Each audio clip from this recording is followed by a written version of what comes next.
Le siège 360 se distingue par son système de mouvement latéral et son assise flottante. L'effet de rotule sphérique permet au siège 360 d'osciller librement, exigeant à l'utilisateur une stabilisation continue. Ce mouvement peut être bloqué par cette manette.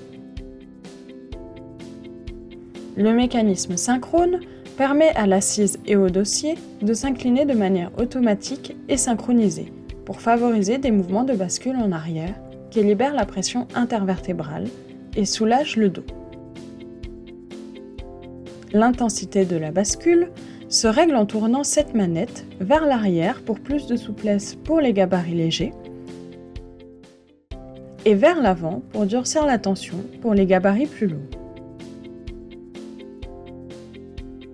L'assise se règle en hauteur en actionnant cette commande. Afin de ne pas bloquer la circulation sanguine dans le creux du genou, les pieds doivent toucher le sol ou s'appuyer sur un repose-pied et les genoux doivent prendre un angle d'au moins 90 degrés. Ce siège dispose d'une glissière d'assise pour régler la profondeur d'assise et assurer le soutien de la cuisse sans couper la circulation sanguine. Elle s'actionne en tirant cette commande vers l'extérieur. Le dossier peut se bloquer sur plusieurs inclinaisons en poussant cette manette vers l'intérieur et il possède un système de sécurité anti-retour. Pour le débloquer, il faut tirer la manette vers l'extérieur et aller chercher le dossier avec son dos, comme ceci.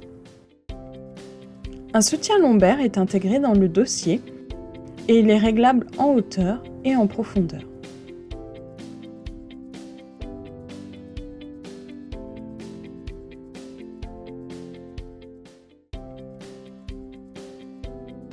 Ce siège possède des accotoirs 4D, c'est-à-dire réglables en hauteur par pression des ergots.